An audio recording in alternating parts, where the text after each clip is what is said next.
Monsieur,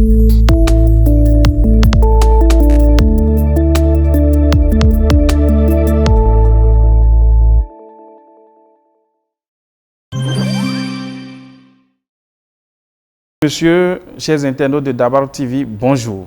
Bienvenue sur cette émission spéciale qui reçoit pour vous un invité très spécial. Vous savez, dans le processus de développement d'un pays, plusieurs acteurs interviennent.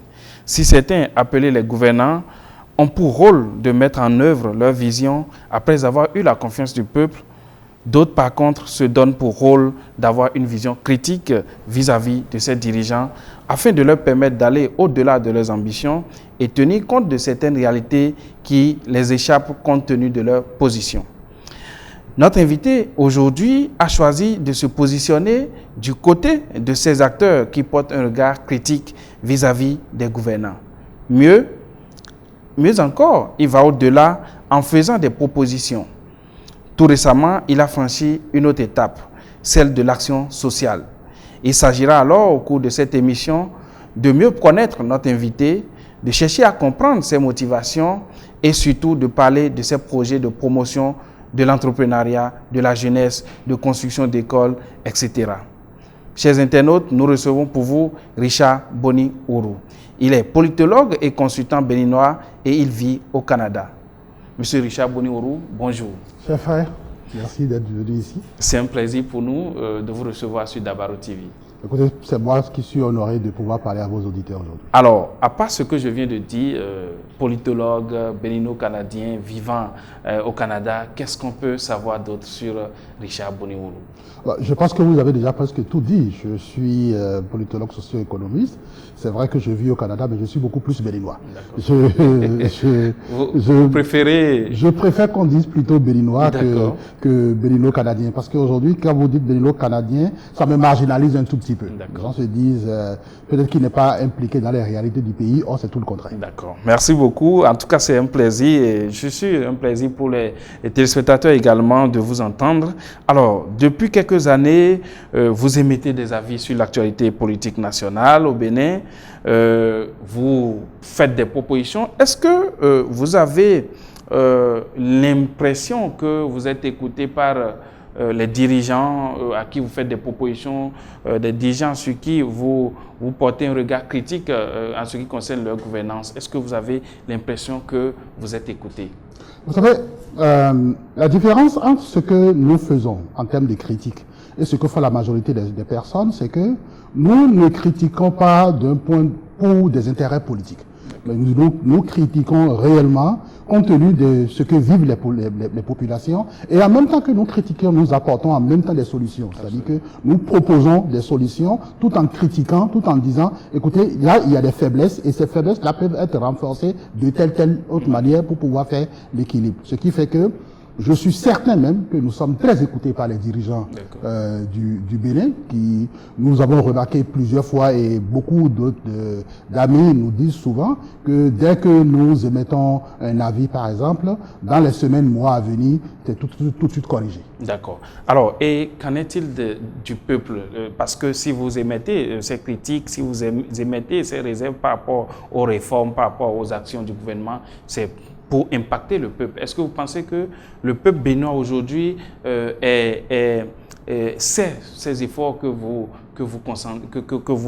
chaque fois vous mettez pour pouvoir défendre leurs intérêts, pour pouvoir orienter le gouvernement afin qu'il fasse des actions concrètes qui vont au bénéfice de ces populations? Est-ce que les populations vous le reconnaissent également? J'ai un ami qui est sur une liste pour les législatives à Ouida, et qui m'a appelé, qui me dit Monsieur Boni, je veux que vous m'aidiez. Je dis mais moi je suis de Djougou, je suis de Soubroukou. Comment est-ce que je peux aider quelqu'un qui est sur une liste, un candidat qui est à Ouida? Il m'a dit non, Monsieur Ourou, vous êtes aujourd'hui national.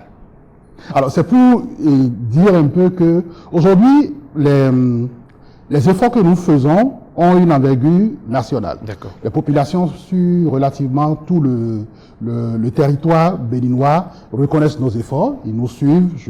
Je suis relativement une de celles personnes qui n'a pas commencé, parce qu'il faut le rappeler, moi je n'ai pas commencé à faire de la politique depuis le Bénin, j'ai commencé à faire la politique béninoise depuis le Canada. D'accord. Et je suis suivi aujourd'hui par 31 000 personnes qui réagissent automatiquement à presque tout ce que je dis.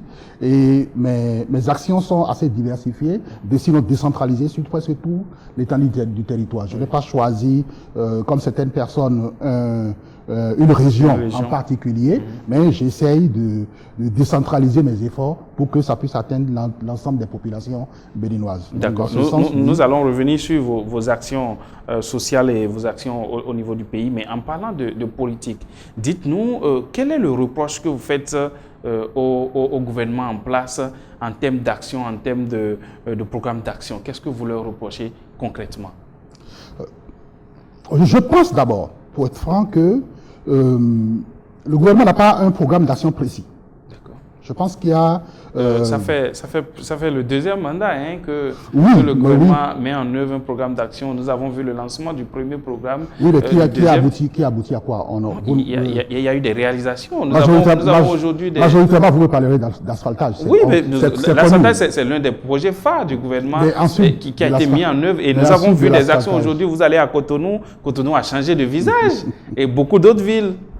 Vous savez, malheureusement, c'est symptomatique de ce que dit l'ensemble des Béninois que je rencontre. C'est que quand vous leur parlez du programme d'action du gouvernement, ils vous parlent de réformes, de changements, et quand vous leur demandez d'énumérer une seule réforme, ils vous parlent d'asphaltage. ou ils vous parlent de statut, ou ils vous parlent du changement de visage de Cotonou. Mais je vous rappelle que nous sommes un pays avec 12 millions d'habitants et le Cotonou est une des villes du Bénin. Absolument. Au Bénin, il y a plusieurs autres villes. Alors, si vous concentrez 70% des revenus qu'engendrent tous les Béninois sur une seule ville, vous ne parlez pas de développement national, mais c'est plutôt sectoriel. C'est sectaire. Bon. Or, Patrice Talon est élu pour pouvoir développer l'ensemble du Bénin. Aujourd'hui, beaucoup de Béninois sont marginalisés. Les programmes de développement n'atteignent pas l'ensemble des Béninois. Sur quoi vous appuyez pour affirmer que 70% des réalisations du gouvernement se fait à Cotonou? Parce que le projet asphaltage n'est pas réalisé qu'à Cotonou. On a eu le projet asphaltage à Parakou, on a eu le projet asphaltage à Natitengu. Alors, beaucoup d'autres projets... On a eu beaucoup d'annonces aussi. Non, mais c'est concret, cela. Mais il faut proportionnellement. Proportionnellement, si on prend, par exemple, 100% du projet asphaltage qui a été annoncé, quel est le pourcentage qui a été mis en œuvre à Parakou? Parakou a eu 8 km 5, 8 km 5 a eu environ 5. À peu près 13 km pour tout le nord, alors que plus de 600 km ont été construits ailleurs. Donc, vous ne me direz pas que c'est un programme national. Le reste, c'est de l'affichage. C'est pour ne pas qu'on dise que le nord est marginalisé. Sinon, en réalité, dans les faits aujourd'hui, le nord est marginalisé. Et ce n'est pas être régionaliste de le dire. C'est un constat qui est clair que tout le monde peut aller faire. Aujourd'hui, la croissance du Bénin est soutenue par le coton. Oui. Le coton est produit en majorité dans les DKP. Mais la route du coton, il n'y en a pas.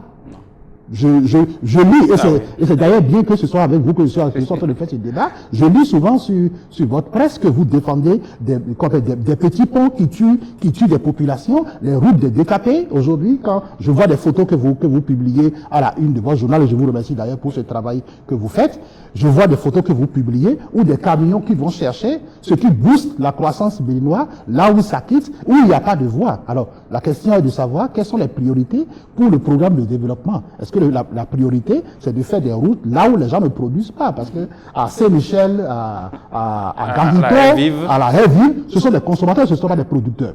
Or, il faut privilégier les moyens pour ceux qui produisent, pour qu'ils puissent accroître leur production.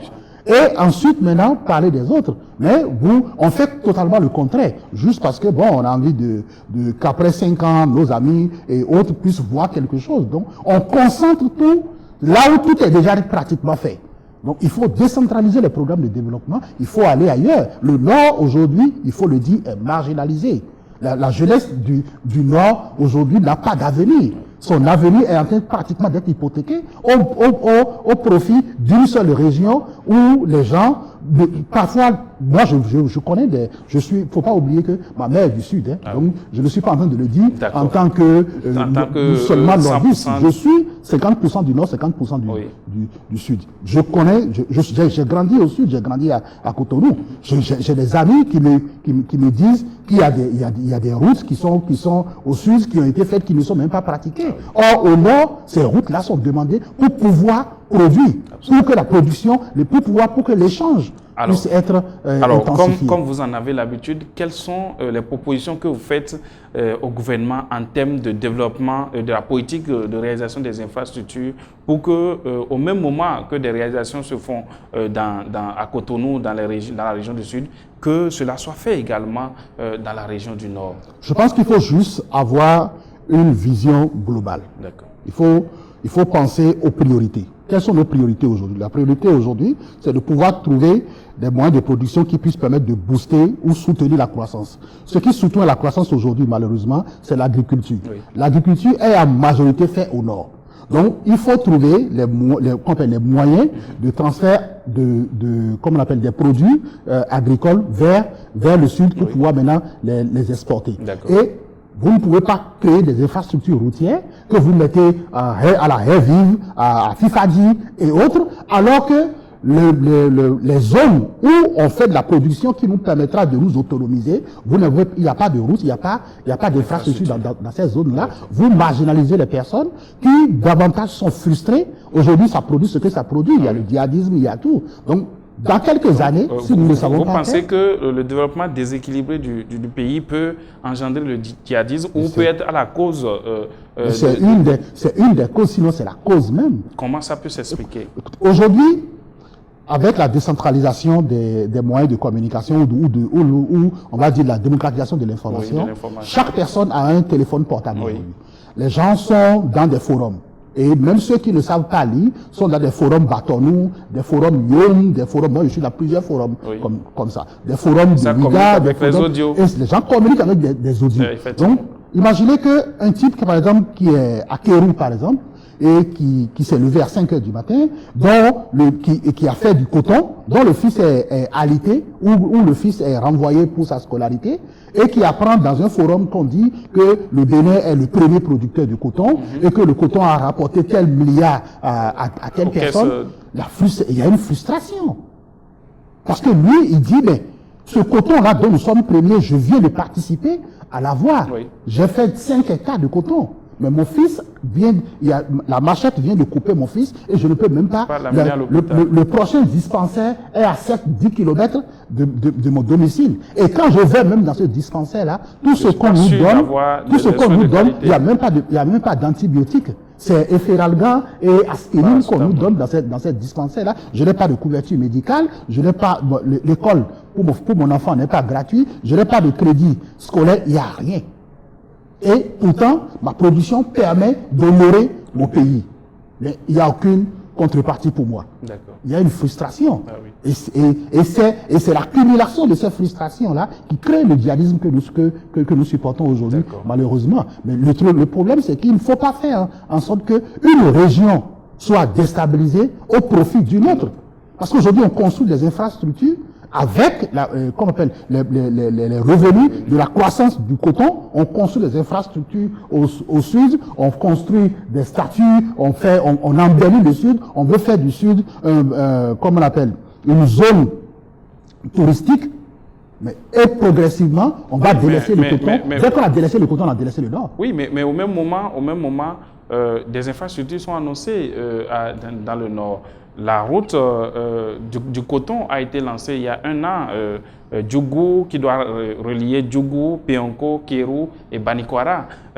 Tout récemment, il a été annoncé la construction de la route Niki-Kalale, de la route Karimama, Guéné et autres. Donc, est-ce que vous n'avez pas espoir que bientôt, vous n'avez pas espoir que bientôt le Nord également aura Vous savez, sa part? À la dernière gagnée, je parlais avec quelqu'un qui m'a dit, et puis j'ai dit, mais c'est fort heureux maintenant, vous allez avoir un palais. Un palais digne du nom. Et puis la personne me dit, écoute, cher enfant, À chaque fois qu'il y a la garnie, on nous annonce un palais. donc, les effets d'annonce se multiplient à chaque fois qu'il y a l'approche d'une élection. Alors, à chaque fois qu'il y a un enjeu politique, électoral et autres, les effets d'annonce se multiplient. Mais à la fin, il n'y a jamais rien. Ne vient pas. Alors, vous n'êtes pas de ce genre. En tout cas, on peut le voir aisément à travers la nouvelle dynamique que vous avez empruntée, les actions sociales. Dites-nous, qu'est-ce qui vous pousse aujourd'hui à aller au-delà de l'analyste politique, du politologue qui fait des propositions, qui fait l'analyse de la situation, qui fait des propositions, mais qui désormais se mue en un homme d'action qui agit directement sur la population. Qu'est-ce qui a suscité ce changement de dynamique? Vous savez, dans un pays, il y a deux formes de patriotisme. D'accord. Il y a le patriote, le citoyen patriote qui choisit de se ranger aux côtés des hommes les plus forts. D'accord. Et d'abuser de cette position-là pour pouvoir engranger des revenus pour lui et pour sa famille. Moi, j'ai choisi de vivre aux côtés des faibles, des sans-voix, de ceux qui se lèvent le matin, qui font tous les efforts, mais qui ne rapportent rien chez eux. Moi, j'ai choisi de me ranger aux côtés de ces personnes-là. C'est ce qui fait aujourd'hui que je me dis, le peu que je gagne, si je peux manger 30% dedans et donner 60% aux autres, ça ne me dérange en rien. D'accord. Nous avons entamé, dans un premier temps, chaque vendredi, on donnait 150 000 à un entrepreneur pour pouvoir commencer une activité.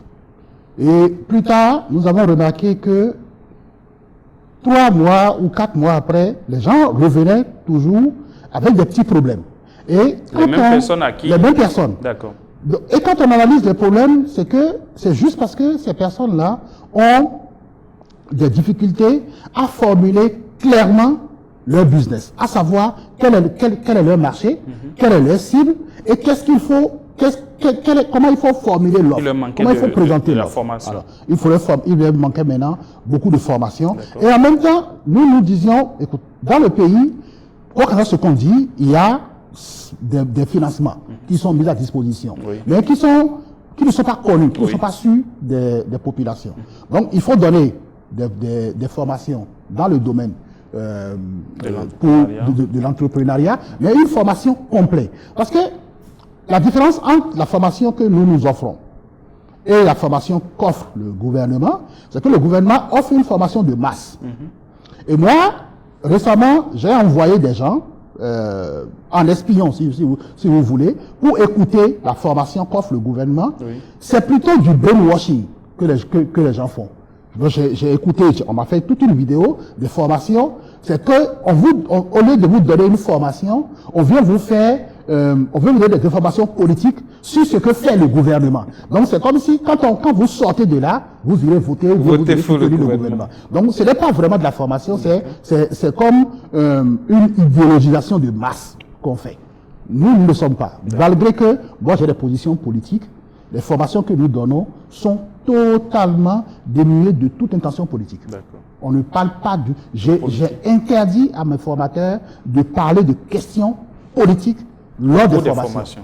Uniquement des formations techniques qui permettent aux gens, à chaque personne qui sort de là, de pouvoir écrire lui-même dans le confort de son foyer son plan d'affaires, de pouvoir y joindre un plan financier et de savoir spécifiquement avec ce plan d'affaires-là où est-ce que je peux aller chercher un financement et quel type de financement est-ce qu'il me faut pour être adapté à mon plan d'affaires. D'accord. Alors, nous parlons là de votre projet Top Entrepreneur qui a parcouru plusieurs villes, qui a formé plusieurs jeunes à l'entrepreneuriat. Dites-nous, qu'est-ce que vous espérez à la fin de ce programme? Nous espérons, enfin, ce programme ne va pas finir tout de suite, de toutes les façons, parce que ce que nous faisons, ce qui est relativement une révolution dans le domaine que nous finançons, c'est que les jeunes que nous prenons, ce qu'on voit à la télé, 50 jeunes dans une salle en train d'être formés, ça ne s'arrête pas là. D'accord. Les formateurs sont rémunérés pour pouvoir les garder au moins 6 à 8 mois, voire 1 an. D'accord. Donc, depuis la gestation de l'idée jusqu'à sa mise en œuvre et sa croissance. Donc, le type, il a une idée d'affaires, il propose l'idée d'affaires à son formateur essaye de l'encadrer dans la rédaction du plan d'affaires jusqu'au financement, parfois c'est nous qui finançons encore les projets, jusqu'au financement, et ensuite, lorsqu'il a mis en œuvre son affaire, il y a maintenant d'autres formateurs qui vont le suivre sur le plan financier et comptable jusqu'à ce que son truc puisse s'accroître, et après 1 an, on le lâche. Parce qu'on est sûr qu'il peut poursuivre. Il a tout le bagage qu'il faut. Voilà la finalité. Et nous espérons par là que ça puisse, non seulement, c'est une population fiscale potentielle pour le pays, donc ça permettra au gouvernement d'avoir des ressources pour accroître ces projets de trucs là. Oui. Mais en même temps, dans la société, ce sont les personnes qui vont supporter d'autres personnes. Charges, donc ça va faire par effet boule de neige, ça va quand même permettre une certaine décentralisation de la prospérité. Un impact important un impact important de la société. Nous avons vu à Parakou, à Kandi, à Djougou, à Savé, est-ce que de loin vous avez suivi, quel est le retour que vous avez eu? C'est vrai, Dabaro TV a suivi certaines formations, des jeunes ont fait des témoignages à la fin de la formation. Vous, en tant qu'initiateur de ce programme, quel est le retour que vous avez? Est-ce qu'il vous donne est-ce que vous pensez que à la longue ça va donner ce que vous espérez? Honnêtement, c'est une des œuvres dont je suis le plus fier. Je suis tellement fier de ça parce que, vous savez, quand vous donnez, on n'est pas en train de donner du poisson aux jeunes gens, on est en train de les apprendre à pêcher. Oui. Et il vaut mieux faire un pêcheur qu'un consommateur de poisson. Absolument. Quand vous faites un pêcheur, c'est pour la vie. Et ces jeunes gens, les retours que nous avons, il y a des fois où je suis là comme ça et on m'envoie des budgets et je dis, ben, j'appelle le jeune homme qui s'occupe du programme. Je dis, non, c'est trop, c'est combien de millions pour ça? Et quand il m'envoie les vidéos, quand je prends mon téléphone et puis j'appelle ceux qui ont déjà été formés, je dis, ok, bon, il n'y a pas de problème, je fais le virement. Et j'envoie l'argent. Parce que, au fur et à mesure, c'est vrai que ça coûte beaucoup d'argent. Oui. Ça, il faut pas l'ignorer. Ça coûte beaucoup d'argent. Par mois, c'est plusieurs millions que nous sortons. Mais, quand vous écoutez les jeunes gens, les retours qu'ils font, le salut que ça leur apporte, vous vous dites, c'est que vous ne dépensez pas dans le vide. Et moi, sincèrement, je suis tellement fier d'apporter quelque chose à ces jeunes gens-là. Il y a, à l'étape de Kandi, par exemple, il y a une dame qui est venue de Niki. Qui avait d'enfants. Qu'elle avait nouvellement accouché. Nouvellement accouché. Elle venait d'accoucher. Et je dis, mais les gens ne peuvent pas avoir une telle détermination pour que nous les lâchons en chemin. Donc, parfois, c'est difficile. Oui, parce que les budgets sont colossaux, mais on dit, ok, il faut y aller. Alors, nous allons poursuivre avec d'autres ambitions sociales. Il s'agit de la construction d'écoles. Un certain nombre d'écoles doivent être construites par vous.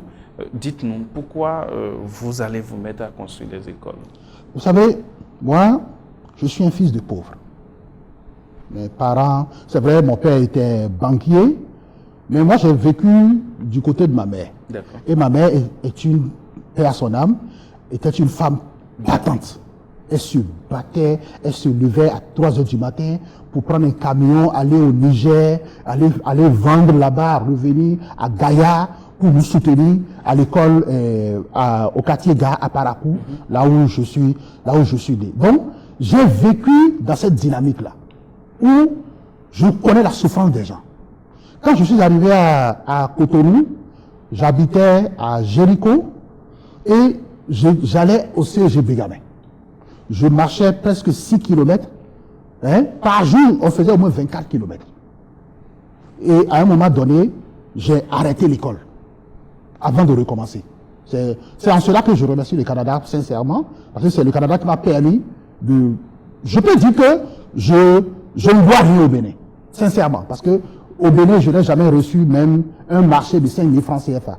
Jamais. Je n'ai jamais déposé mon CV quelque part. Je n'ai jamais travaillé dans la fonction publique au Bénin. Jamais un politicien ne m'a donné quelque chose au Bénin. Je le dois.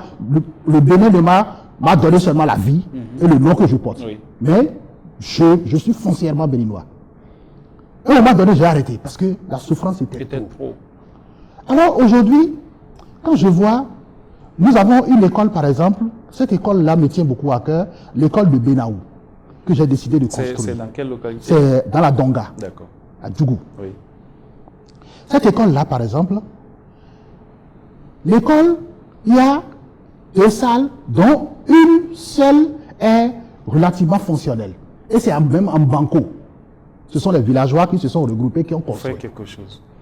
Donc, quand les élèves, des enfants de 5 ans, 6 ans, vont à la première année, deuxième année là, ils doivent maintenant faire 5 à 6 kilomètres pour recommencer la deuxième année, la troisième année, dans une autre école. Et il faut encore d'autres. C'est que pour finir les 6 ans, les 6 ans, il faut faire au moins 3 écoles. Wow. Ça crée beaucoup de déscolarisation. Et si vous remarquez, si vous prenez aujourd'hui les statistiques, le Nord et précisément la Donga est l'endroit où les jeunes filles, les jeunes garçons sont les plus déscolarisés. Ce sont les domestiques par endroit, ce sont des gardiens. La Donga, il y a beaucoup plus de gardiens, de domestiques et autres. Oui. Les causes sont là. D'accord. Les causes sont là. En voulant construire des écoles, c'est pour régler ce problème. C'est pour régler ce problème-là, au moins à moyen terme. Pour que ces gens-là aient une certaine éducation, pour qu'ensuite on puisse leur donner des formations. Parce que moi, j'ai pour ambition d'avoir des lycées techniques dans ces zones-là. Pour que les gens puissent avoir des formations techniques tout de suite qui les permettent d'aller sur le marché de l'emploi. Directement. Parce que moi, je ne crois pas forcément aux grandes études, doctorat, machin. Non. Doctorat, c'est pour enseigner. Oui. Aujourd'hui, ce dont nous avons besoin, ce sont des techniciens qui ont des diplômes techniques tout de suite pour aller sur le marché de l'emploi et amener des revenus. Donc, ça veut dire que là, vous rejoignez la politique du gouvernement qui vise à créer plus d'écoles techniques, d'écoles professionnelles que l'enseignement général. Je ne rejoins pas la politique du gouvernement parce que moi, quand je le dis, je le fais. Le gouvernement aussi nous avons cette vision-là en commun, mais dans la réalisation, je pense qu'il y a quelqu'un. Parce que moi, parce que le gouvernement a les moyens nationaux, les moyens nationaux, a des revenus conséquents pour pouvoir le faire, seulement que c'est détourné au profit d'autres choses qui ne sont pas réellement prioritaires pour l'épanouissement des Béninois. Nous le faisons sur fonds propres. Donc, sur ce plan-là, il y a une différence. D'accord. Alors, combien d'écoles doivent être construites par... Là, par exemple, nous allons entamer la construction. Il y a Pana, je n'arrive pas à bien dire les noms, qui doit commencer normalement à la fin décembre. Oui. Et il y a le CG de Sobroukou qui doit commencer en janvier. Oui. Et il y a une école un peu à côté, un peu vers Gamia. Gamia, ok. Aussi. Dans le donc, dès l'année prochaine, quand même, nous allons livrer au moins 5. 5 écoles. 5. D'accord. Ce sont des modules de combien de classes? Ce sont des modules de 5 classes. Par endroit, il faut être franc et le dire, ce sont les endroits où il y a deux modules ou un module une module de classe en banco, par exemple, et les élèves doivent aller ailleurs. Puisque nous n'avons pas, quand nous construisons les écoles, la gestion, le fonctionnement est mis à la disposition de l'État. C'est l'État qui va maintenant employer les enseignants et autres. C'est pour ça que nous privilégions là où il y a déjà la structure. D'accord. Okay? Et la plupart du temps, ce sont les gestionnaires communaux, les élus communaux qui nous font appel, qui nous disent tout ce que nous sommes en train de faire. Nous avons des documents où ce sont eux-mêmes qui nous disent ok, tel endroit, il y a tel problème, est-ce que vous pouvez nous aider? D'accord. Voilà. Alors, des écoles doivent être construites, des enfants iront à l'école, des parents seront désormais fiers d'avoir des enfants qui font le cursus jusqu'au bout. Alors, il aura forcément un impact. Est-ce que ces actions que Richard Boni Woro est en train de mener n'ont pas un objectif? Est-ce que en 2026, Richard Boni Oro ne sera pas sur la ligne de départ en ce qui concerne la présidentielle? Est-ce que ce n'est pas ça la visée? C'est une question qui me revient tout le temps. Ouais. Mais il faut rappeler que mes actions sociales, je les ai commencées depuis 2017.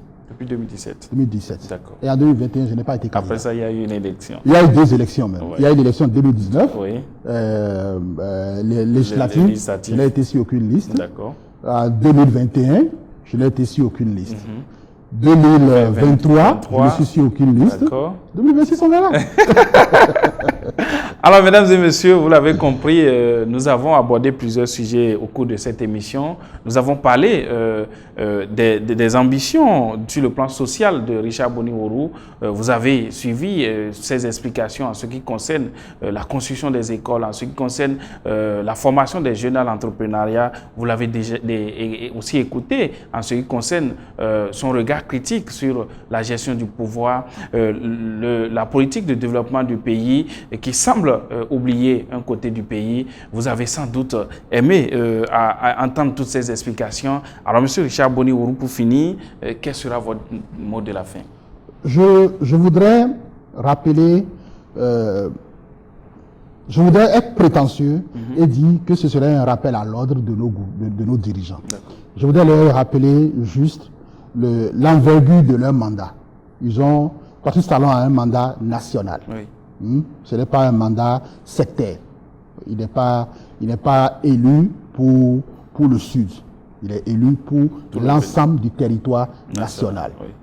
Alors, je voudrais lui demander humblement de limiter les casses, de réduire les déséquilibres et de penser autant au nord qu'il le fait déjà au sud.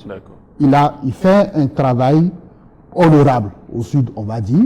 Le visage du sud est en train de changer aujourd'hui. Il y a des routes un peu partout. Mais le poids du nord dans l'économie nationale est immense.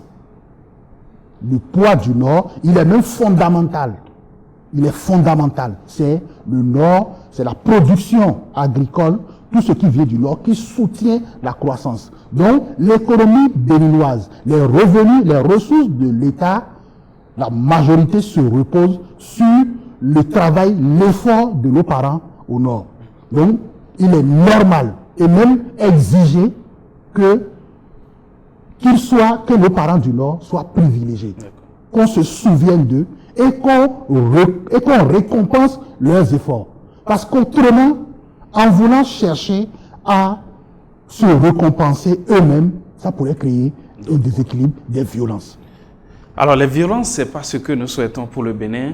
Merci de nous avoir suivis, chers internautes. Vous êtes sur Dabaru TV. Nous étions avec Richard Boni Oro, politologue béninois, et il nous a parlé de plusieurs sujets que vous avez eu du plaisir à suivre certainement. Merci, à bientôt sur Dabaru TV. Bye bye.